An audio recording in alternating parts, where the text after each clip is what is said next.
into everything in between and then maybe a little in between about insurance today because there's only so much insurance you can talk about, right?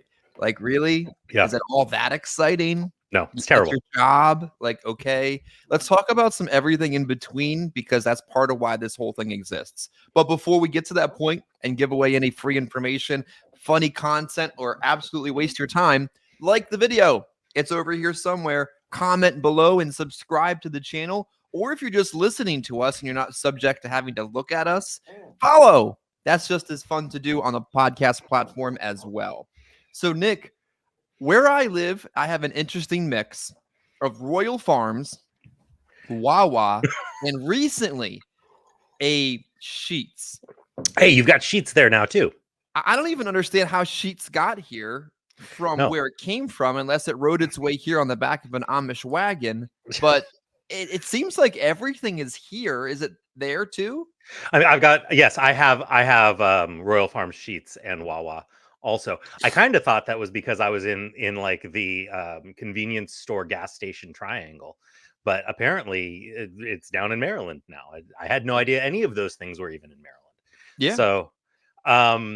So we're talking about this because I was just explaining to people that I know who don't live in the Pennsylvania area what the heck a Wawa is.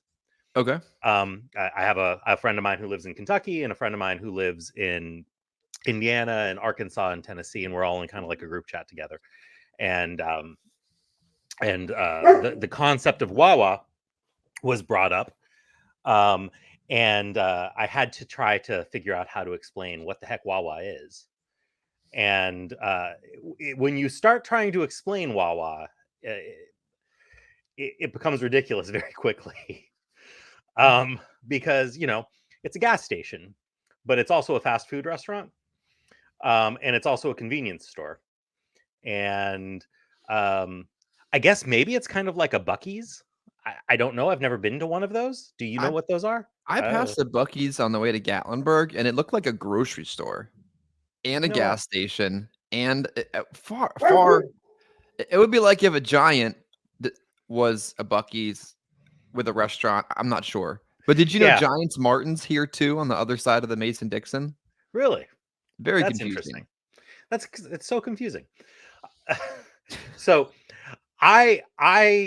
so for me, like when I'm out and about selling, because I sell mostly face to face, Wawa and Sheetz in particular are reasonably important places for me because they are places where I know, like, if I need to stop, I can get decent food. I can get a decent cup of coffee. I can fill my tank with, I can fill my car with gas. I know that it's going to be consistent and probably pretty okay. Because one of the things about both Wawa and Sheetz is they make freshly prepared food, which is very, very good. Not like your favorite restaurant quality food, but man, I would rather eat at a Wawa instead of a Subway's or a McDonald's or like any other kind of fast food place that I can think of off the top of my head. Like every day of the week, I would rather go someplace like that. Yeah, I'd rather be euthanized than eat at McDonald's. Right. Basically the rest of the day is completely shot when you think to yourself, it would be fun to have some McDonald's today. Nope, that's it. I'm done. Deceased. That was it. But you know what's interesting about selling, and I'm sure maybe other people in sales that might watch this could relate to this, is that you got to find somewhere safe to use the bathroom. Mabel's bathroom, it's not safe. No. Miss Johnson's bathroom, I don't know how she uses this bathroom. I've occasionally cursed myself with trying to ask to use the bathroom and then instantly regretted it because I didn't feel safe. No, it's just not good. It's not good. So you find these stores to be your go-to places for going to the bathroom while you're in the field. But what really is the difference between them? Do you ever notice the difference in food or quality or convenience? Well, I hot take, I don't particularly like Royal Farms. I find Royal Farms are sort of subpar. I would put their food quality sort of on par nationally with like a 7-Eleven. Same thing with their cleanliness quality of the bathroom and the general store. It's a decent place to get gas. They usually have good prices for gas. But yeah, Rural Farms would be the bottom of my list if I was going to be making a tier list of the 3 large gas station, convenience store, fast food restaurant combo chains that are in the general Pennsylvania area. Sheetz does more traditional fast food. So French fries, cheese curds, hamburgers, hot dogs. And Wawa is more, I feel like Wawa is almost food-wise a direct competitor with someplace like Subway. Like it's really not like the different, like Sheetz and McDonald's would be kind of competitors, whereas Wawa and Subway would be competitors. They're not really doing the same type of thing as what McDonald's is. It's a lot more fresh foods, cold foods, sandwiches. They do pizza and hamburgers now, which are both kind of but Yeah. the thing that I was actually talking about most was like I stopped to get an afternoon coffee at either a Wawa or a Sheetz pretty much all the time. I think Sheetz these days has better coffee. But one of the things that I brought up is like, because somebody was like, I don't even buy coffee out anymore. I make really great coffee at home. And my thought was, I make coffee at home also. But if around 2 o'clock, I basically die if I don't get a cup of coffee. Circadian death. Yeah, it's just terrible. Like, so I always at like 2 o'clock. Sometimes I can push it off till 3 o'clock. I go and get a cup of coffee, and either Wawa or Sheetz, or occasionally Dunkin' Donuts. Kind of depends on where I am, and what my general mood is. There's almost never a Starbucks where I'm working, so like Starbucks is kind of not an option. But like that's kind of like I'd probably go like Sheetz, Dunkin' Donuts, Wawa in terms of coffee preferences, but all close enough that I'll just go to wherever is closest at the time that comes up. You know what's sad about Chester though is none of those places are an option that you have to like. If you've subjected yourself to selling in Chester, one of the areas nobody knows about, but we work together, you got to go to another town to go to the bathroom. Yeah, gotta go out to like Brookhaven or Sharon Hill. Yeah. Yeah. There is a decent Dunkin' Donuts in Chester now.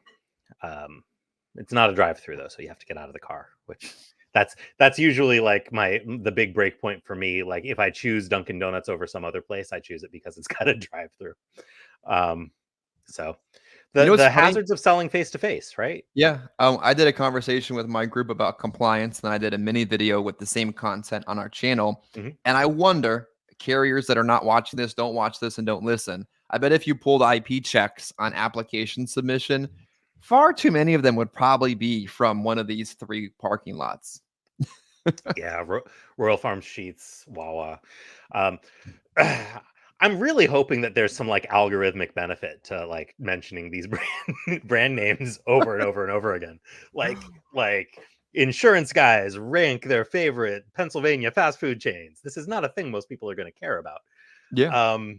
But in sales though, you do care. Like, where can I go to the bathroom? Well, that's the thing. So like I would really love it if you're watching this. I would love it if we could get like a list going on in the comments of like, if you're in a state that doesn't have one of these places, where do you poop? What's your equivalent? Because there's got to be, right?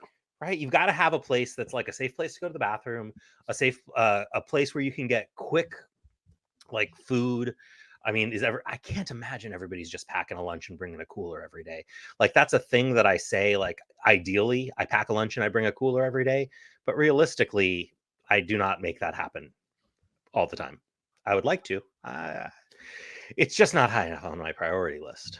I think worst case scenario, I don't remember where I went when I went to the bathroom on travel trips before, but I'll also default to like Dunkin'. There's probably a bathroom. I would hope. Yeah. There's no Dunkin' in sight. Is there a grocery store? Those are always usually safe bets. Yeah. One of the areas we frequent together, Lansdowne, there's a giant. I always know that's a safe spot to stop. I always wonder, should I be getting something else in the store while I'm here, which I know would be bad luck for the rest of the day. But I know that's a safe place to go. And that's why I like to work the same areas over and over again, because I know where to go when I got to go.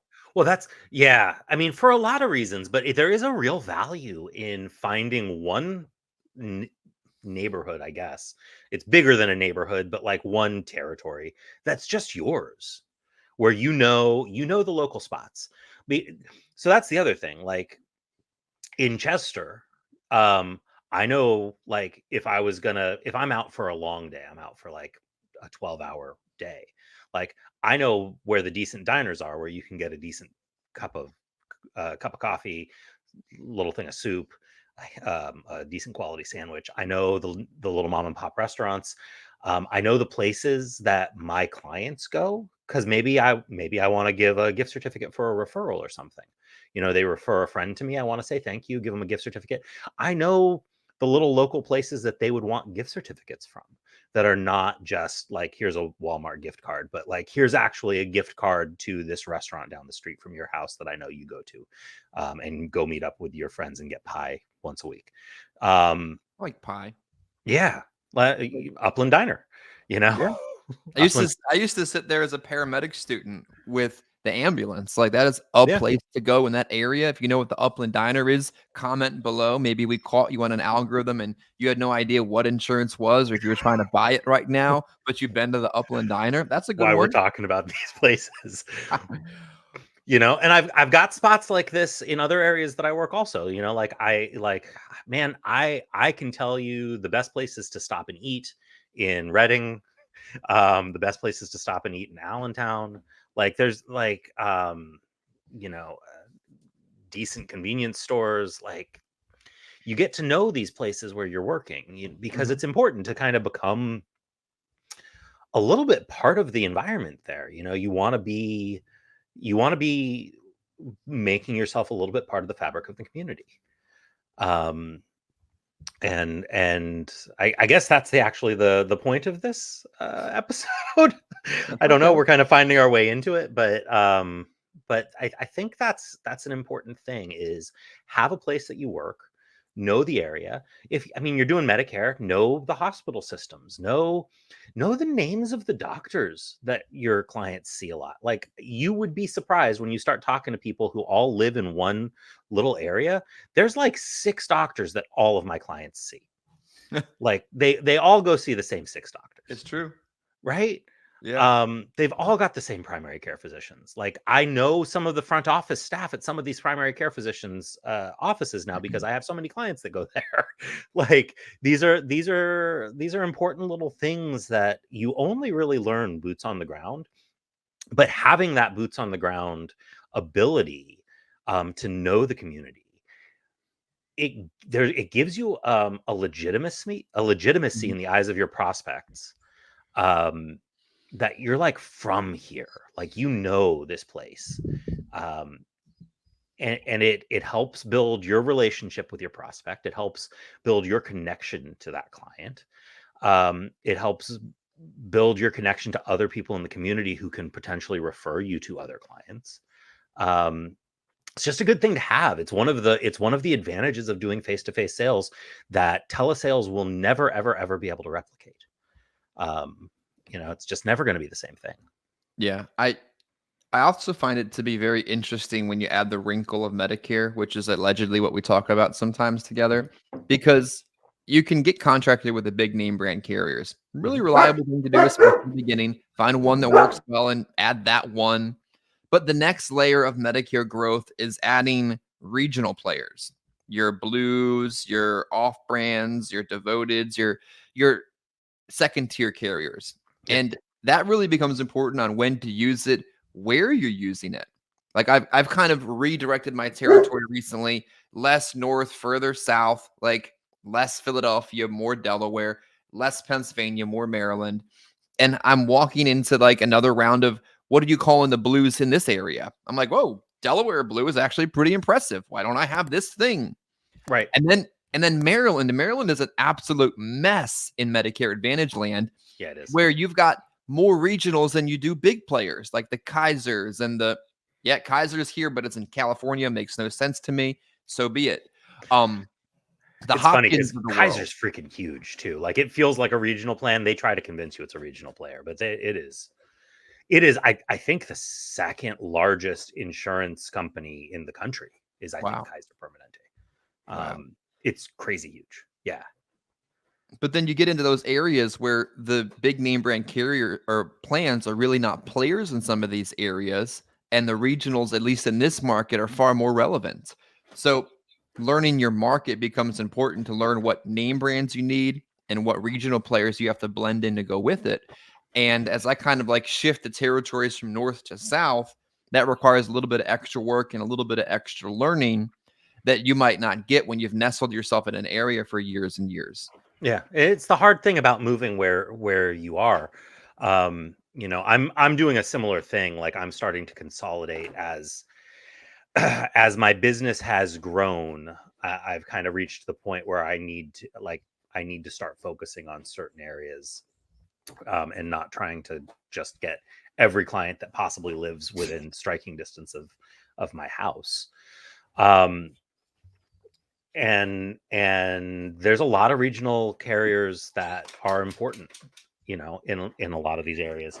Your UPMCs, University of Pittsburgh, right? Mhm. UPMC is very important. Highmark Blue Cross, where I am, is very important.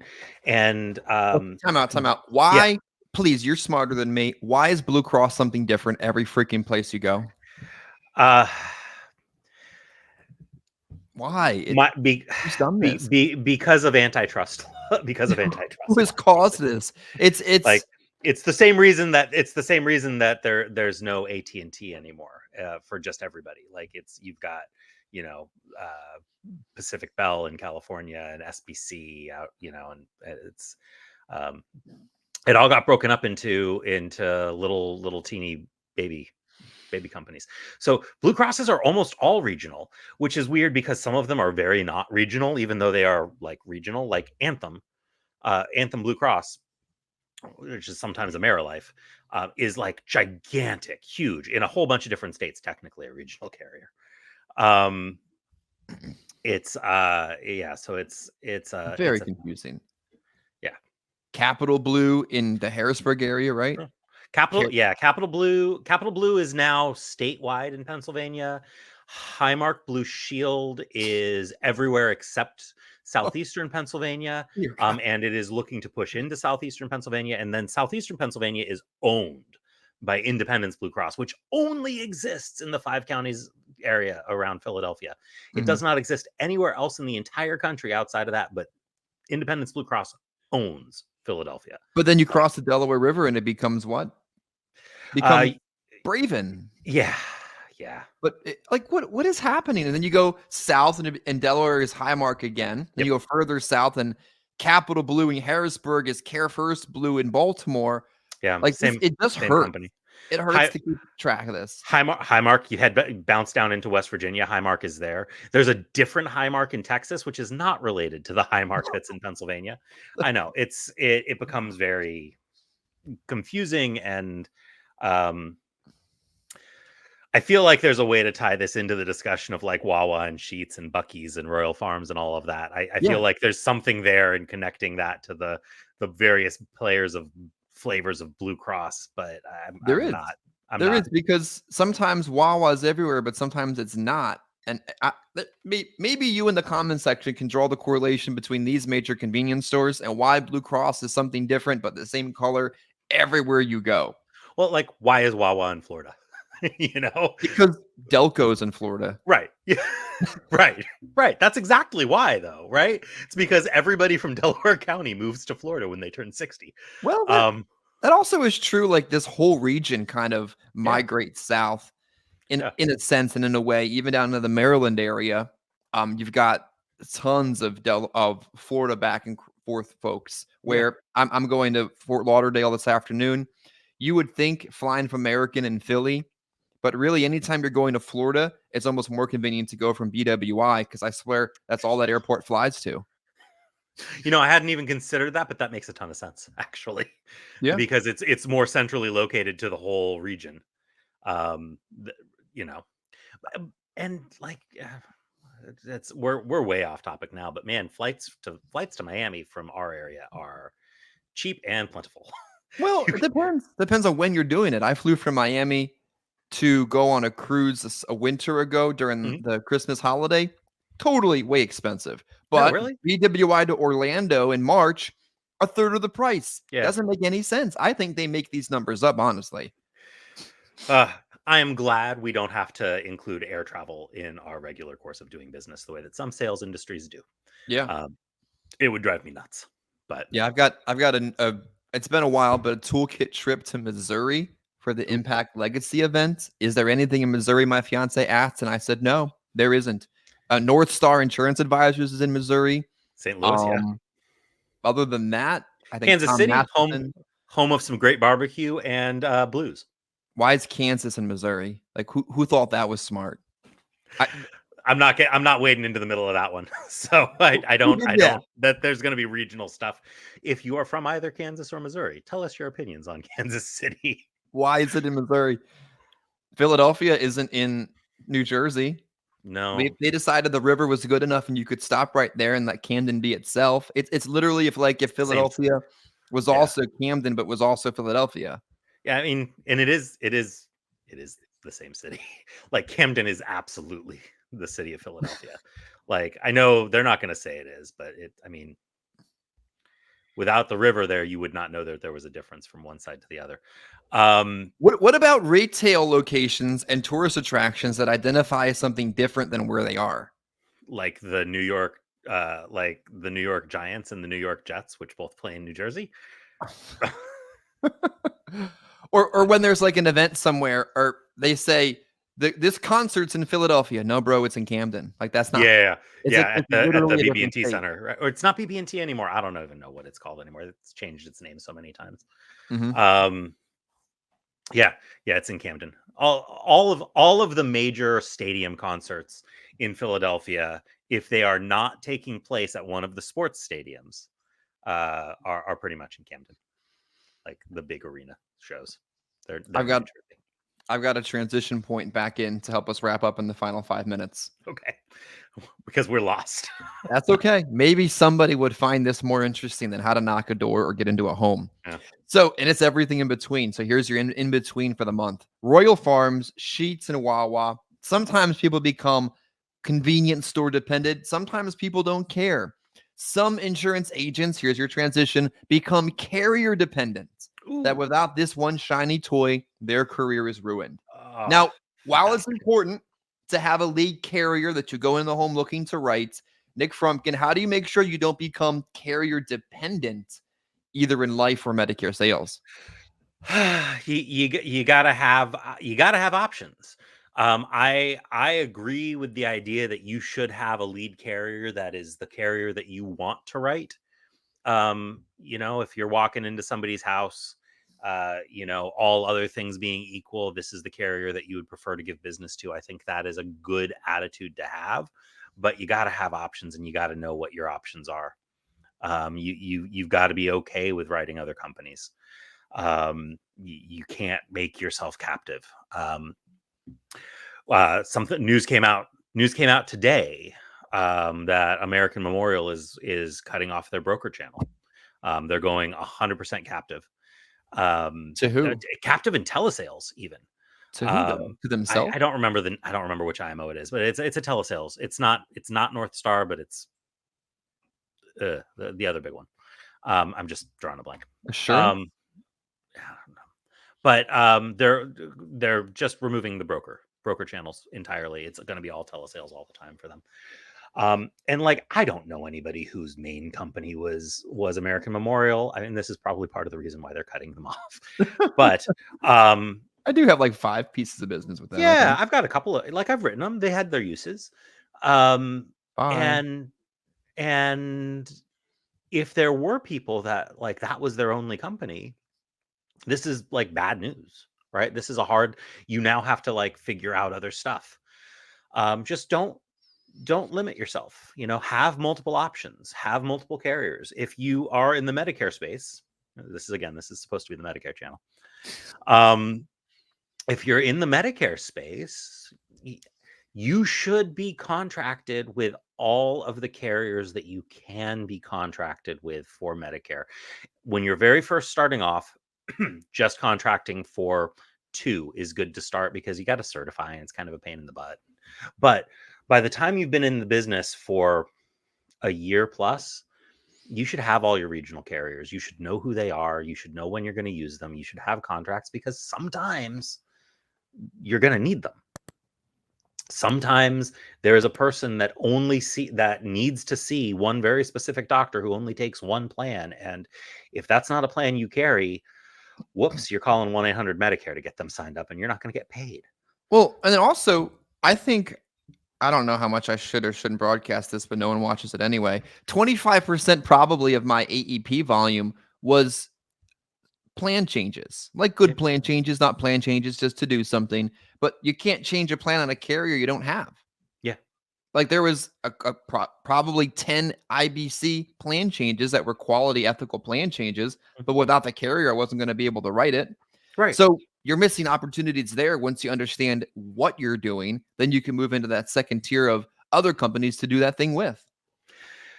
And being aware of, like, because sometimes the carriers, change their plans. And what was a great plan like 3 years ago, there were some great plans being offered that are no longer competitive because the plans themselves have changed where I am locally. The plans went from being very benefit rich to the carriers were like, whoops, we offered too many benefits, and they kind of cut back benefits. Or too much. I've got another carrier who just lost a whole bunch of a bunch of hospitals out of their network, and people need their plans changed. But here's the thing: if you're not contracted with those companies, you may not even be aware that these things are happening. If you're contracted, notifications go out, right? Mm-hmm. They tell you, hey, this is what's happening to the plan this year. If you're not contracted, you may never know. I think 25% of my business during AEP, when I ventured through the Newcastle County and local market, was all plan changes, not plan changes, carrier changes, because Big Green dropped the health system or vice versa. However it happened. And if it was basically, Nick, I got this letter in the mail that said my doctor's not in network anymore. What should I do? Well, let's look at the plans on the list and pick one because they told you which ones they'll take. Yeah. That easy. And if you only had Big Green and that's all you were writing and your entire book was based around that in that market, that would have hurt. Yeah. Yeah. You got to have the options. It's important. Don't only know where the Wawas are. You gotta know where the occasional Sheetz and Royal Farms are. Well said. Well said. Yes. Well said.